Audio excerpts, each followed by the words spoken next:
नमस्कार दोस्तों, कैसे हैं आप सब। बायोलॉजी इन हिंदी चैनल में आपका स्वागत है। आज मैं आपको कक्षा 12 का पहला अध्याय पढ़ाऊंगा।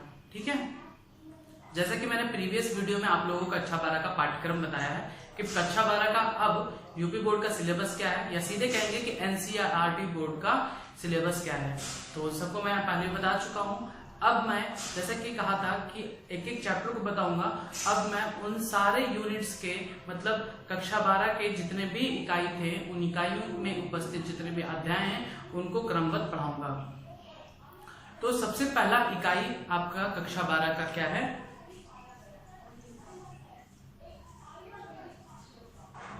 इकाई फर्स्ट, जनन।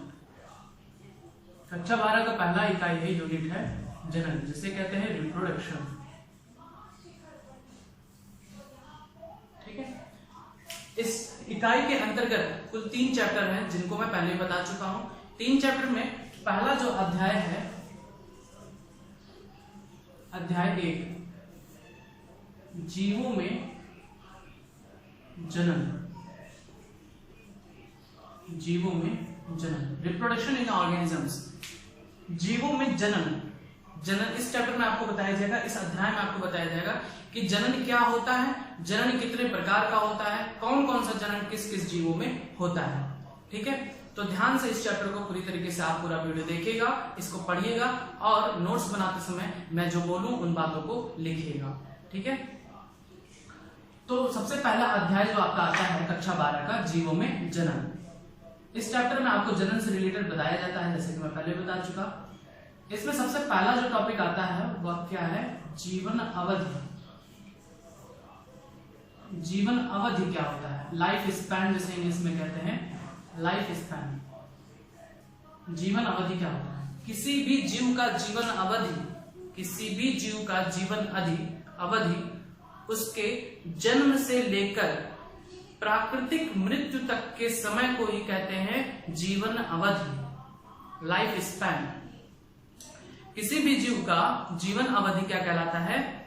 उस जीव के जन्म से लेकर प्राकृतिक मृत्यु तक के जो समय है उसी को कहते हैं जीवन अवधि। जैसे मेरा जन्म हुआ 2000 में और मेरा प्राकृतिक मृत्यु अगर 50 साल लिखा है तो 50 साल होगा 2050 में, तो 2000 से 2050 के बीच जो डिफरेंस आया वह है 50 साल। तो मेरी जीवन अवधि क्या हुई? 50 साल। प्रत्येक जीवों का जीवन अवधि होता है, प्राकृतिक जन्म से लेकर मृत्यु तक के समय को ही क्या कहते हैं? जीवन अवधि। याद रखिएगा, जीवों के जन्म से लेकर उसके प्राकृतिक मृत्यु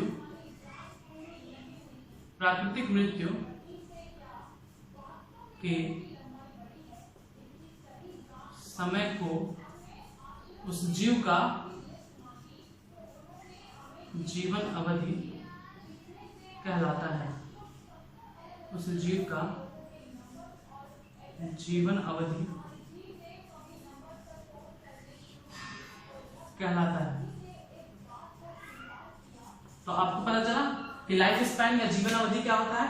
जीवों के जन्म से लेकर उसके प्राकृतिक मृत्यु तक के ही समय को क्या कहते हैं? जीवन अवधि। जैसे कि आपको बुक में दिया होगा तो डिफरेंट ऑर्गेनिजम्स का उसमें आपको लिखना है कि किसका कितना जन्म होता है, तो आप नेट से ढूंढ के लिख सकते हैं जीवन अवधि।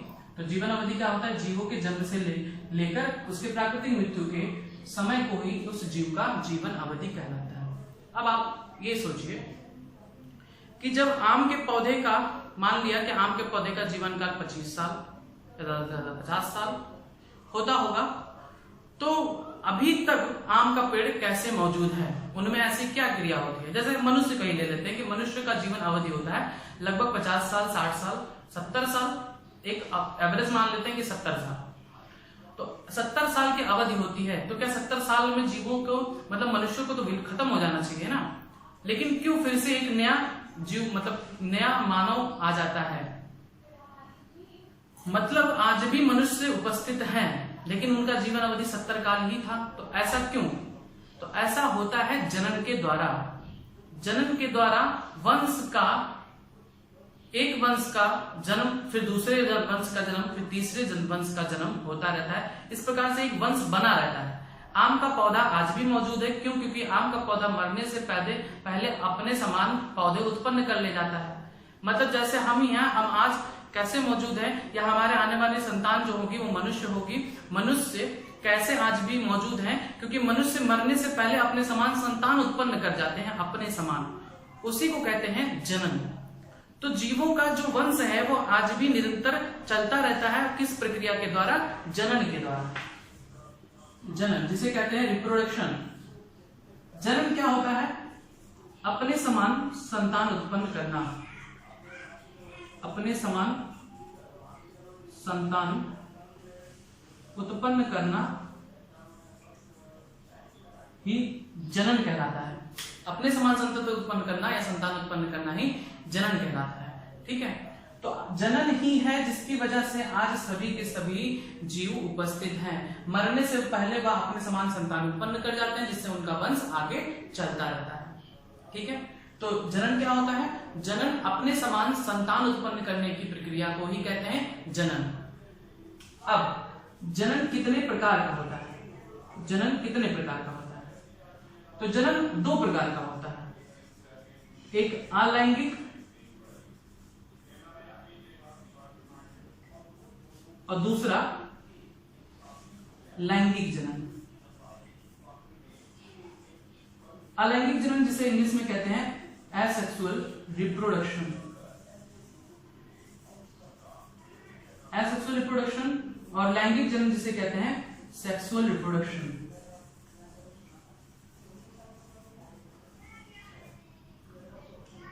ठीक है, जनन कितने प्रकार का होता है? दो प्रकार का, अलैंगिक और लैंगिक। याद कर लीजिए तुरंत, जनन कितने प्रकार का? दो प्रकार का, अलैंगिक और लैंगिक। अब इसमें लिखा हुआ है अलैंगिक। अलैंगिक मतलब इसमें लिंगों का भेद नहीं होता है। अब हम एक एक जनन को पढ़ेंगे। सबसे पहले हम पढ़ेंगे कि अलैंगिक जनन क्या होता है। तो आइए समझते हैं कि अलैंगिक जनन किसे कहते हैं। पहला,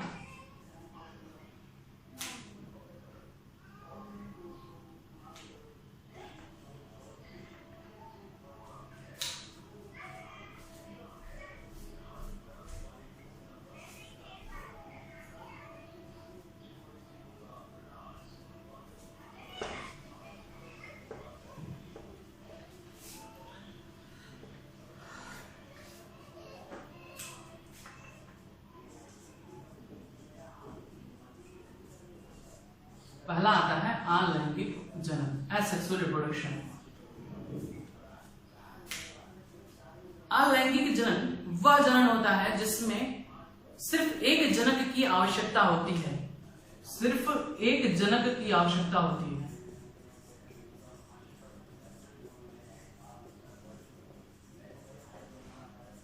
इस प्रकार के जनन में सिर्फ एक ही जनक इन्वॉल्व होते हैं। एक ही जनक से, सिंगल इंडिविजुअल से ही नया संतान उत्पन्न हो जाता है। इस प्रकार के जनक में सिर्फ एक ही जनक की आवश्यकता होती है। मतलब कि एक कोई जनक है, वो अकेले ही क्या कर ले रहा है? सॉरी, मनुष्य का तो हो ही नहीं सकता। एक कोई जनक है, वो अपने समान दो संतान उत्पन्न कर लेता है। एक ही जनक अपने समान संतान उत्पन्न कर लेता है। इस प्रकार का जनन कहलाता है अलैंगिक जनन। इसमें लिंगों का भेद नहीं होता कि नर व मादा होना अनिवार्य है, ऐसा कुछ नहीं। सिर्फ एक ही जनक होता है, उसी से संतान उत्पन्न होता है। इस प्रकार के जनक को कहते हैं अलैंगिक जनन। जो मुख्य बातें हैं अलैंगिक जनन की, वो सबसे पहला ये कि इसमें सिर्फ एक ही जनक की आवश्यकता होती है। दूसरा, इनसे जो संतान उत्पन्न होते हैं,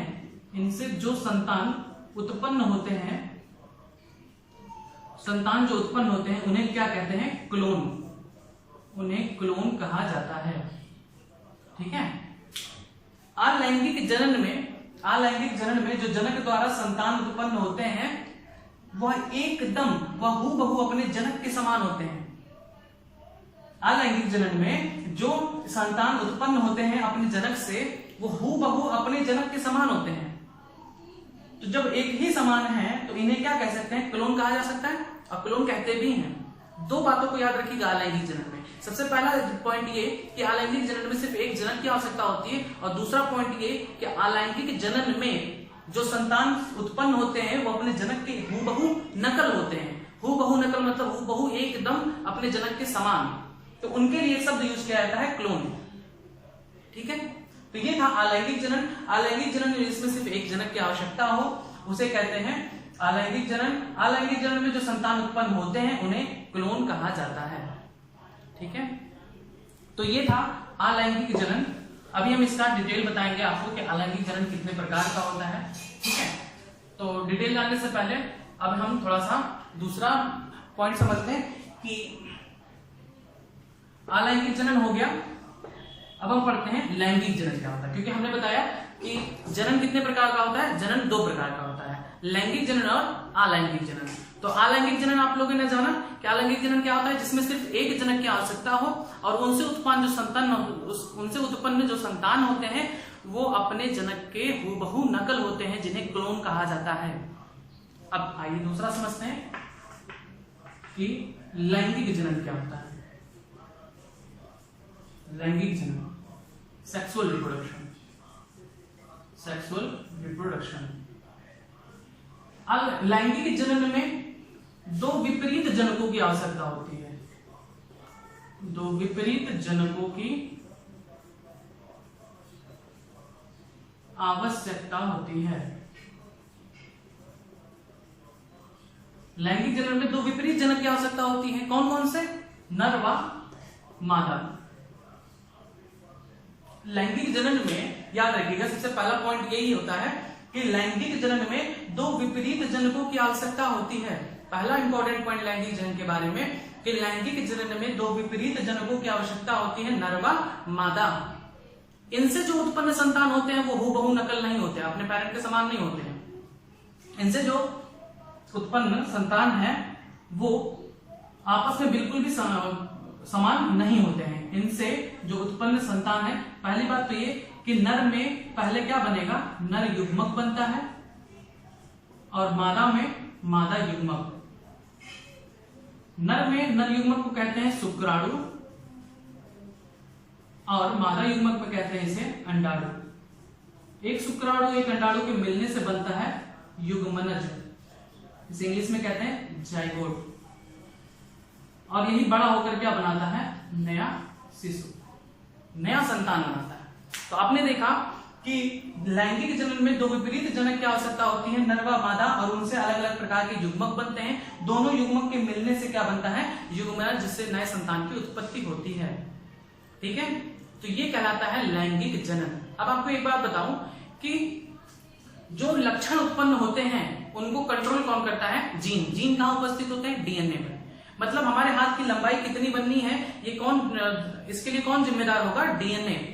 डीएनए के पास जैसी इंफॉर्मेशन होगी, डीएनए के पास जैसा इंफॉर्मेशन होगा वो उसी के अकॉर्डिंग मेरा हाथ की लंबाई बनाएगा। तो सारी इंफॉर्मेशन की शरीर का आकार कैसा बनना है जीन के पास होता है, और जीन उपस्थित होते हैं डीएनए पर। हम डायरेक्टली कह सकते हैं कि हम शरीर का जो आकार होता है उसको बनाने के लिए जो जिम्मेदार होता है वह है डीएनए। आपने देखा कि अलैंगिक जनन में जो संतान बने वो अपने जनक के एकदम कॉपी था, एकदम समान, अपने जनक के एकदम समान होते हैं। ऐसा क्यों? क्योंकि यहां पर जो डीएनए है वो डिवाइड होने से पहले डबल होगा, 2 गुना होगा। एक डीएनए यहां पर, दूसरा डीएनए यहां पर, और बीच से ये डिवाइड होता है, बीच से डिवाइड होकर एक डीएनए यहां चला जाता है, एक डीएनए यहां। सेम प्रकार का डीएनए है ना, वही प्रकार का डीएनए है, उसी प्रकार का डीएनए उनके संतानों में जा रहा है जो उनके जनक में है। तो जब डीएनए वही है, जब डीएनए के पास वही सूचना है, जो संरचना इसका बनाया था वही संरचना इसका भी बनाएगा ना।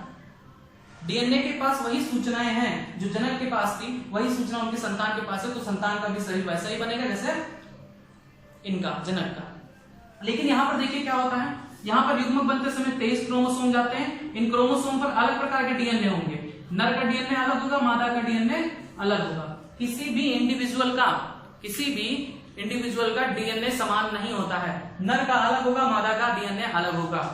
तो ये डीएनए नर से इनके युग्मक में जाएगा और मादा से इनके मादा युग्मक में, और ये नया नया डीएनए मिलकर कुछ नया डीएनए बनाएंगे।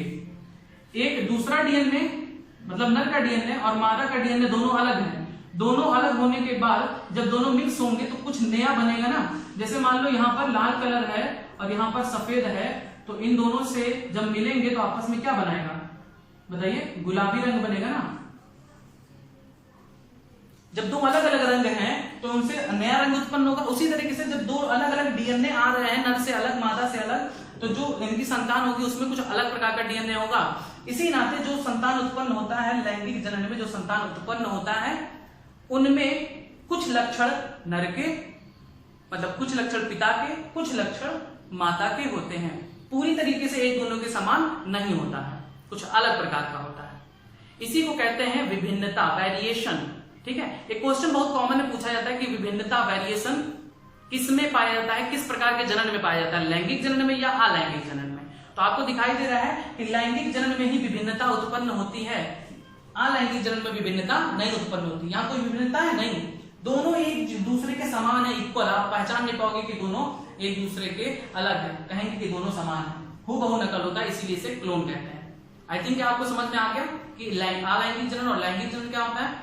अलैंगिक जनन जिसमें सिर्फ एक जनन की आवश्यकता होती है और उनसे उत्पन्न जो संतान है वो क्या कहलाते हैं? क्लोन। दूसरा लैंगिक जनन क्या होता है? लैंगिक जनन में दो विपरीत जनकों की आवश्यकता होती है, नर व मादा। ठीक है, नर व मादा। नर से नर युग्मक, मादा से मादा युग्मक बनते हैं। नर युग्मक और मादा युग्मक मिलकर क्या बनाते हैं? युग्मनज जाइगोट, जिनसे नए संतान की उत्पत्ति होती है। ठीक, तो इतना था आपका लैंगिक जनन और अलैंगिक जनन के बारे में। अब चूंकि पहले चैप्टर में आपका पहला अध्याय में अलैंगिक जनन का पूरा डिटेल दिया गया है कि अलैंगिक जनन किस किस प्रकार से होता है। ठीक है, तो हम आपको बताएंगे कि अलैंगिक जनन किस किस प्रकार से होता है। अलैंगिक जनन की विधियां, अलैंगिक जनन की विधियां क्या क्या है, किस किस प्रकार से अलैंगिक जनन होता है। अलैंगिक जनन का पहला विधि आता है द्विविभाजन। द्विविभाजन जिसे इंग्लिश में कहते हैं बाइनरी फिजन। चूंकि ये अलैंगिक जनन है इसलिए सिर्फ एक ही जनक की आवश्यकता होगी, और इनमें द्विविभाजन का मतलब होता है कि एक सिंगल पेरेंट, एक ही जनक मान लेते हैं ये अमीबा है। ठीक है, अमीबा, उसका सेल वॉल है और ये उसका डीएनए है। मान लेते हैं ये एक अमीबा है।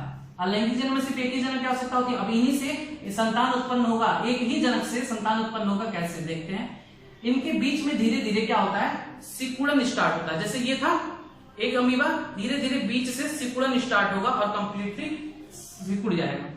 देखिए यहां पर धीरे से बीच से इस प्रकार से सिकुड़न स्टार्ट होने लगता है। ठीक, और इनका जो डीएनए है वो डबल हो जाता है। ठीक है, डबल हो जाता है डीएनए। अब और आगे बढ़ेगा और डबल होने के बाद अब डीएनए क्या होगा? अलग होगा। ये और बीच में जाएगा, सिकुड़ेगा,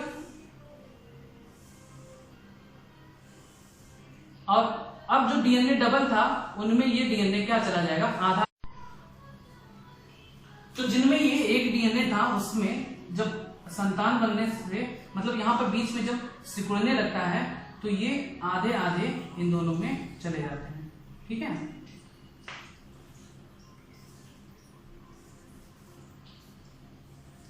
आधे आधे इसमें चले जाते हैं। मतलब कि यहां पर जो एक डीएनए था पहले यहां पर डबल होता है और फिर धीरे धीरे जब ये बीच में पूरी तरीके से सिकुड़ने लगता है, ये बीच में सिकुड़ने लगता है अलग होने के लिए, तब ये जो दो डीएनए है उनमें एक एक चला जाता है। जैसे मान लो कि यहाँ पर एक डीएनए था, अब ये एक डीएनए दो डीएनए बनाएगा, दो डीएनए में से एक डीएनए यहां चला जाएगा, एक डीएनए यहां चला जाएगा, और फिर ये कंप्लीटली क्या होंगे? एक दूसरे से अलग हो जाएंगे। ये कंप्लीटली एक दूसरे से अलग हो जाएंगे। ठीक है, कंप्लीटली एक दूसरे से अलग हो जाएंगे, जिसमें गुणसूत्र भी है। डीएनए भी अलग अलग इस तरह से चला जाता है।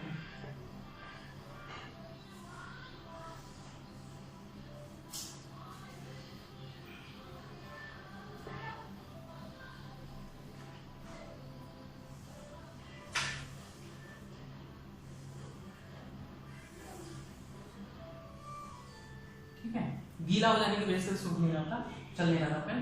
तो चलिए फिर से समझते हैं कि द्विविभाजन क्या होता है। एक जनक बीज से डिवाइड होता है और दो संतान उत्पन्न करता है। इसमें पहले क्या होता है, इसमें पहले डीएनए का विभाजन होगा। ये बीज से धीरे धीरे सिकुड़ने लगेगा, इसका जो डीएनए है वह डबल हो जाएगा और जब पूरी तरीके से सिकुड़ने लगेगा तो आधा आधा डीएनए दोनों में डिवाइड हो जाता है। और जब डीएनए का डिवाइडेशन हो जाता है, डीएनए विभाजित हो जाता है, तब यहाँ पर बीज से पूरी तरीके से इस तरह से अगर है धीरे धीरे बीज से अलग होकर दो अलग अलग कोशिका बना देती है, दो अलग अलग संतान बना देते हैं इस तरह से, जिनमें अलग अलग डीएनए चला आधा आधा डीएनए चला। तो ये कहलाता है द्विविभाजन। मतलब जब एक जनक दो बीज से विभाजित होकर दो संतान उत्पन्न कर ले तो इसे कहते हैं द्विविभाजन। ठीक है, जिसमें पहले डीएनए डबल होगा, डीएनए फिर आधा आधा जाएगा और नई संतान में इस तरह से। लेकिन आप एक चीज देख रहे हैं कि यहाँ पर जो डीएनए है वही डीएनए डबल हुआ और एक डीएनए इसमें आया, एक डीएनए इसमें आया। तो जब एक ही जनक का डीएनए है, सेम डीएनए दोनों है, तो दोनों का आकार भी क्या होगा, सेम होगा, समान होगा, दोनों की संरचना समान होती है। इसी कारण इनके संतान को क्लोन कहते हैं। तो यह द्विविभाजन पहला नियम है या पहला प्रकार है। अलैंगिक जनन की विधियां में पहला विधि है बाइनरी फिजन, जिसके एग्जाम्पल कौन कौन से हैं, अमीबा, यूग्लिना और सारे प्रोटोजोआ संघ के प्राणी। जितने भी प्रोटोजोआ हैं वो सब, जितने भी प्रोटोजोआ में रखे गए जीव हैं उन सब में बाइनरी फिजन द्विविभाजन होता है। ठीक है, तो समझ में आया कि द्विविभाजन क्या होता है। जब एक जनक बीज से डिवाइड होकर दो संतान उत्पन्न करता है, इसी को कहते हैं द्विविभाजन, बाइनरी फिजन। ठीक, ये था पहला विधि अलैंगिक जनन का। ये था पहला विधि। अब दूसरा विधि आता है बीजाणु जनन। बीजाणु जनन जिसे इंग्लिश में कहते हैं स्पोरुलेशन, दूसरा विधि है बीजाणु। तो दूसरा विधि बता रहे थे कि दूसरा विधि आता है बीजाणु जनन। बीजाणु जनन जिसे इंग्लिश में कहते हैं स्पोरुलेशन। बीजाणु जनन में जीव बीजाणु उत्पन्न करते हैं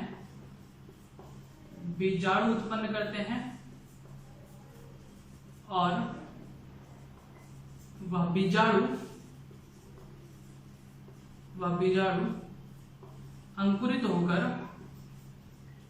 अंकुरित होकर नया संतान बनाता है। अलैंगिक जनन की दूसरी विधि है बीजाणु जनन, जिसमें बीजाणु उत्पन्न होते हैं और वह बीजाणु दूर कहीं जाकर हवा के द्वारा या किसी भी मीडियम के द्वारा दूर जाकर अंकुरित होकर उन्हीं के समान संतान उत्पन्न करते हैं। यह प्रोसेस कहलाता है बीजाणु जनन।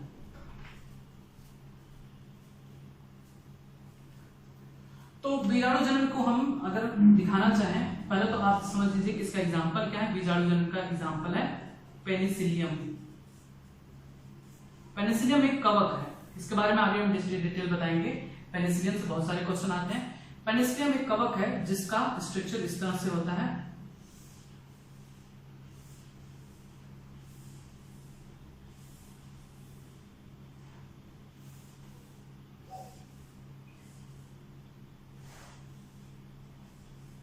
इनके सबसे ऊपर टिप पर ऐसे छोटे छोटे ढेर सारे बीजाणु बनते हैं।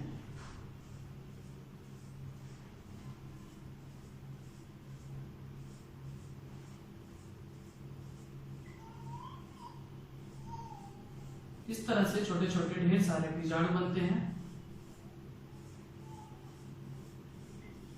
जब ये बीजाणु पूरी तरीके से मैच्योर हो जाते हैं, मतलब परिपक्व हो जाते हैं, तो ये मात्र पेनिसिलियम से अलग होकर दूर कहीं जाते हैं और वहां अंकुरित होकर नया पेनिसिलियम बनाते हैं।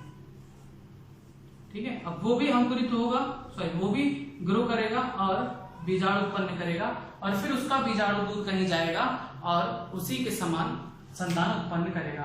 तो ये था बीजाणु जनन, अलैंगिक जनन की दूसरी विधि, जिसमें जीव बीजाणु उत्पन्न करते हैं। इस प्रकार से यह बीजाणु इनसे अलग हो जाते हैं और दूर कहीं जाकर इन्हीं के समान जीव उत्पन्न करते हैं। ये था अगला विधि, बीजाणु जनन। अब आता है अलैंगिक जनन की तीसरी विधि।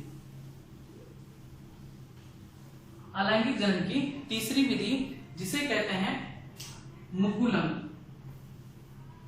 अलैंगिक जनन का तीसरा विधि जिसे कहते हैं मुकुलन, इंग्लिश में से कहते हैं बडिंग। मुकुलन में भी मात्र या जनक के शरीर से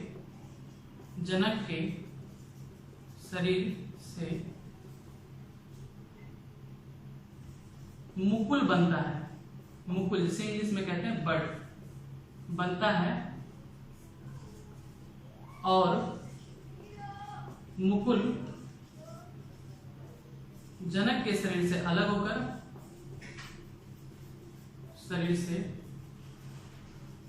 होकर नया संतान बनाता है।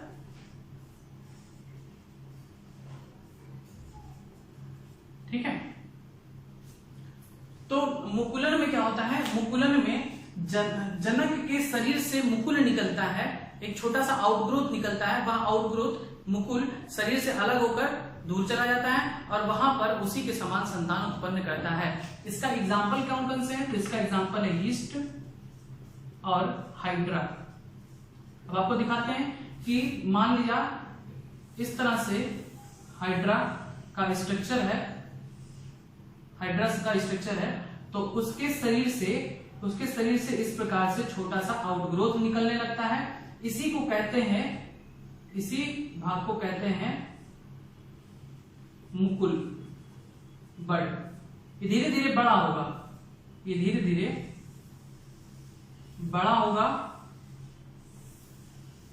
और बड़ा होता क्या होता है, और बड़ा होकर यह मात्र पौधे से अलग हो जाता है और फिर एक पूरे हाइड्रा का जन्म करता है। ठीक है, एक पूरा हाइड्रा बनाता है। तो ये था आपका तीसरा विधि मुकुलन, जिसमें जनक के शरीर से मुकुल बनता है। मुकुल धीरे धीरे बड़ा होता है और अलग होकर एक बड़ा हाइड्रा बनाता है, पूरा जीव बना लेता है। इसी प्रोसेस को कहते हैं मुकुलन, बडिंग। ठीक है, तो ये था तीसरा विधि अलैंगिक जनन की।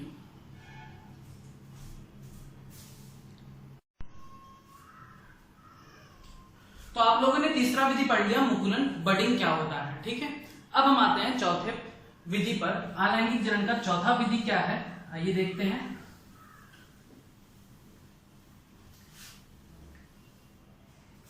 अलैंगिक जनन का चौथा विधि है खंडीभवन, जिसे कहते हैं फ्रैगमेंटेशन।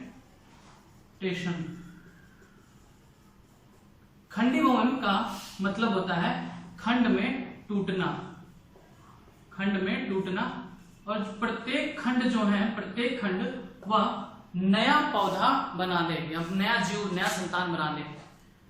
इसका एग्जाम्पल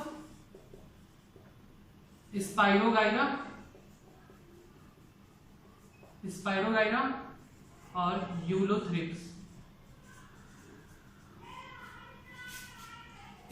स्पाइरोगाइरा इस तरह से इसकी संरचना होती है।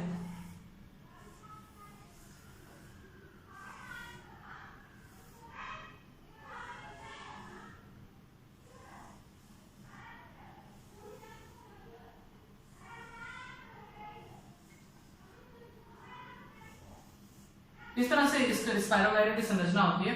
जब स्पाइरोगाइरा पूरी तरीके से परिपक्व हो जाता है तब ये खंडों में टूट जाता है, खंडों में टूट जाता है। ठीक है, एक खंड इस प्रकार से,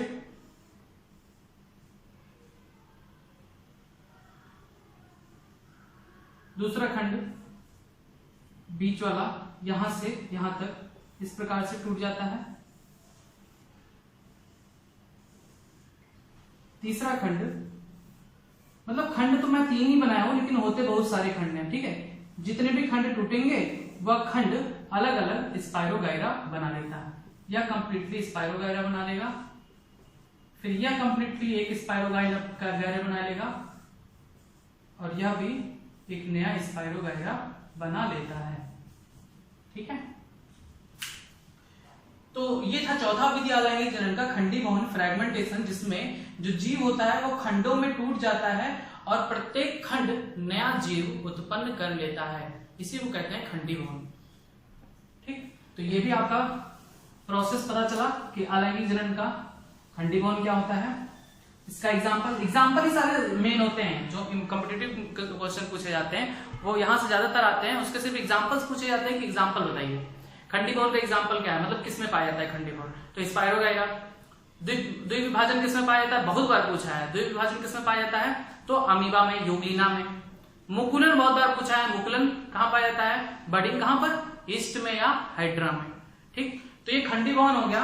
आखिरी जो 5वां अलैंगिक जनन की विधि आता है वह है पुनरुद्भवन। पुनरुद्भवन जिसे रीजेनरेशन कहते हैं,